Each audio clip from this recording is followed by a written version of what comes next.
안녕하세요. 암환자 생활관리 오기나입니다. 암입니다. 이 한마디는 인생에서 가장 충격적인 순간 중 하나입니다. 우리나라 국민이 평균 수명까지 살 경우 3사람 중 1명은 암에 걸리는 흔한 질병이 되었지만 막상 자신이 당사자가 되었을 때 느끼는 공포는 여전합니다. 암 진단을 받는 순간 멘붕에 빠지며 생명 에너지의 절반이 소진된다고 할 만큼 충격이 큽니다. 불안한 마음이 크기 때문에 많은 분들이 무엇인가 즉시 행동해야 한다고 느낍니다. 당장 수술 날짜를 빨리 잡고 싶고 이름난 병원을 찾아 전화를 돌리고 주위 사람들에게 민간요법이나 특별한 병원을 묻고 싶어집니다. 하지만 암이라는 병의 특성을 조금만 들여다보면 우리가 생각하는 것만큼 서두를 일이 아니라는 사실을 알게 됩니다.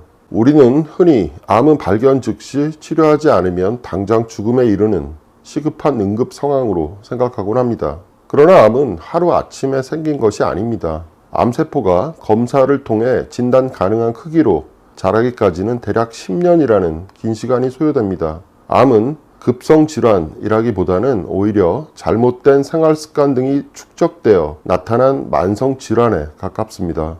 물론 일부 공격적인 암은 신속한 대응이 필요하지만 대다수의 경우 진단 후 며칠, 몇 주를 미룬다고 해서 전체 치료 결과가 극적으로 달라지는 것은 아닙니다.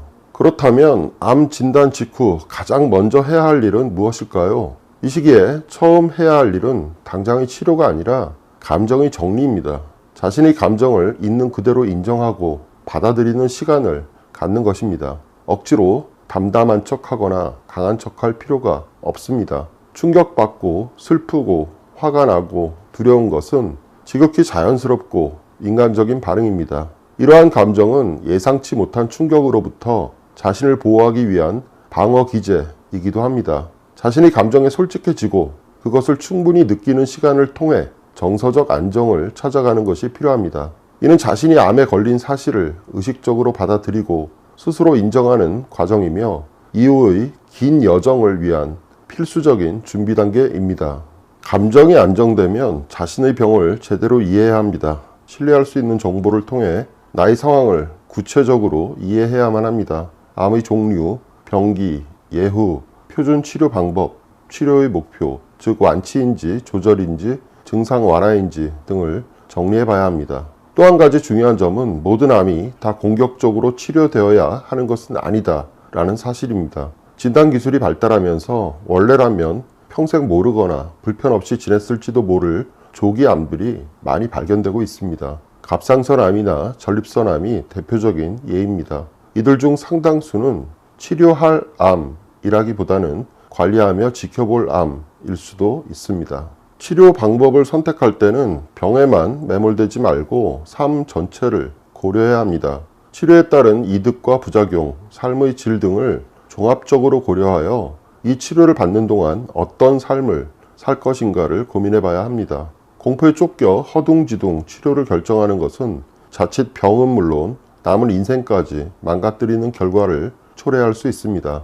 암치료는 단거리가 아닌 긴 마라톤과 같습니다. 급한 마음에 준비 없이 뛰어들어서는 안 됩니다. 힘들고 긴 여행을 떠나려면 그에 걸맞는 준비가 필요합니다. 암을 이겨내는 일은 한순간에 이루어지지 않으며 시간을 내 편으로 삼는 꾸준한 노력과 자신만의 투병 원칙을 지켜내는 의지가 필요합니다. 조금 늦어진다 싶더라도 충분히 자신의 감정을 추스르고 준비를 갖춘 후에 치료에 임하는 것이 나중에 돌아보면 훨씬 현명하고 빠른 길이었음을 확인하게 될 것입니다. 병을 치료하는 과정 또한 내 인생의 일부입니다. 비록 암이라는 불청객이 찾아왔을지라도 그 병을 어떻게 다루고 치료해 나갈지 스스로 결정하는 과정에서 인간으로서의 존엄성은 지켜집니다. 조금 늦더라도 충분히 마음의 준비를 마치고 자신만의 투병 원칙을 세워 묵묵히 대응하는 것, 그것이 암이라는 시련 앞에서 우리가 취해야 할 가장 지혜롭고 빠른 치유의 길일 것입니다. 감사합니다.